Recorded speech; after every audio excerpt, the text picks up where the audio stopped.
যে বিশ্বের নাকি সর্ববৃহৎ কয়লা খনিতে কয়লা উত্তোলন শুরু করে দেওয়া হচ্ছে।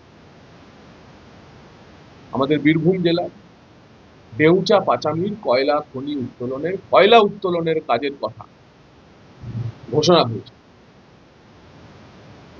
পুলিশ, বিশাল সংখ্যক পুলিশ বাহিনী,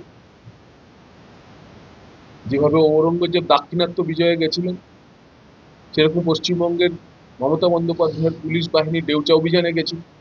সেখানে তাঁবু ফেলে নাকি কয়লা উত্তোলন শুরু হয়েছে। কিন্তু 1 বছরের মধ্যে যে 12 একর জমিতে পুলিশ দিয়ে পাহারা দিয়ে কয়লা উত্তোলনের কাজ নাকি শুরু হয়েছিল, দেউচা পাচামির প্রকল্পের কাজ শুরু হয়েছিল, মুখ্যমন্ত্রী জানিয়ে দিয়েছিলেন শুরু করে দিলাম, লক্ষ লক্ষ মানুষের কর্মসংস্থান, হাজার হাজার কোটি টাকার বিনিয়োগ হবে। সেই দেউচা পাচামির কোল ব্লকে যেখানে কয়লা উত্তোলন শুরু হয়েছিল, গত 12ই নভেম্বর রাজ্য সরকার সেই বরাত ক্যান্সেল করে দিয়েছে। সবে ধরুন নীলমণি দেউচা পাচামিতে নাকি কয়লা উত্তোলন হতো। আপনাদের সামনে দেখাচ্ছি সেই কোল ব্লক উত্তোলনের, সেই কয়লা উত্তোলনের আগে যে কাজ শুরু হয়েছিল ওভারবার্ডেন ক্লিয়ার করা, যে সংস্থাকে দেওয়া হয়েছিল সেই সংস্থার বরাতই ক্যান্সেল করে দিয়েছে রাজ্য সরকার।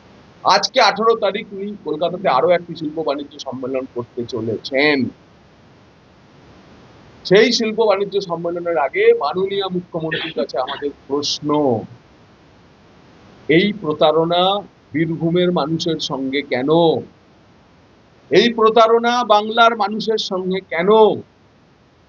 এবং যুব ভারতীতে মেসি কাণ্ডের পর যেহেতু আপনি বারবার দেউচা পাচামিকে একটি গ্লোবাল স্ট্যান্ডিং, একটি বিশ্বের মধ্যে সর্ববৃহৎ কয়লা খনির রূপ দিতে চেয়েছেন, বারবার এই প্রকল্পটিকে বিক্রি করার চেষ্টা করেছেন বিশ্বের বাজারে আপনার বিশ্ব বাণিজ্য সম্মেলনে, সেখানে বাঙালির মাথা আপনি হেট করলেন কেন?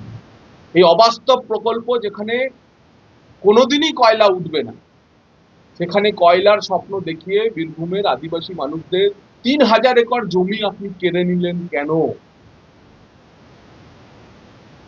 কি তাগিদ ছিল আপনার?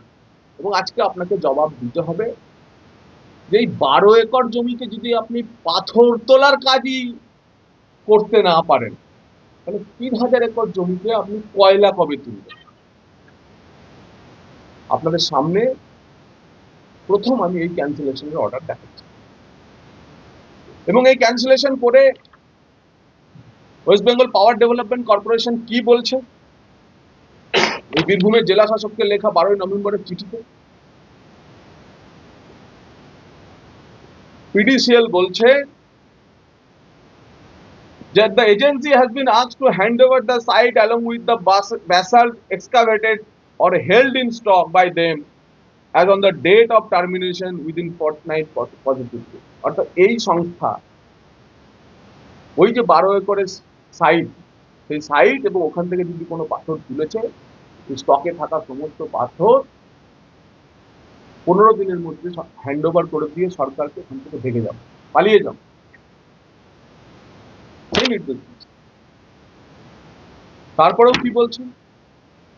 তারপরেও বলছে যে PDCL, ভালো করে দেখুন, this is for your kind information that WBPDCL has floated tender for the second phase of basalt mining, coal mining না। দেউচা পাচামিকে এতকাল অব্দি বলা হয়েছে যেখানে কি কয়লা উঠবে। এর আগের DM বিধানচন্দ্র রায় কি সমাপতন, এক বিধানচন্দ্র রায় তিলপাড়া ব্যারেজ তৈরি করেছিলেন, আর এক বিধানচন্দ্র রায়ের হাত যশে তিলপাড়া ব্যারেজ ভেঙে পড়ে। এই বিধির কি যে বিধান জানি না, সেই বিধানচন্দ্র রায়ের আমলে নাকি কয়লা তুলে দেখানো হয়েছিল ওখানে আপনাদের সংবাদ মাধ্যমে।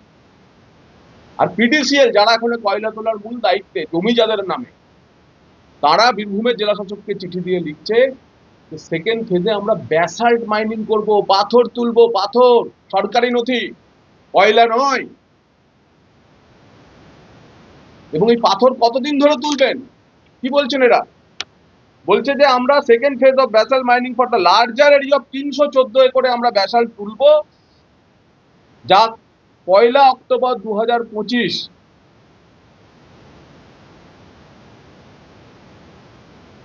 এবং এই টেন্ডার আমরা ডেকেছি।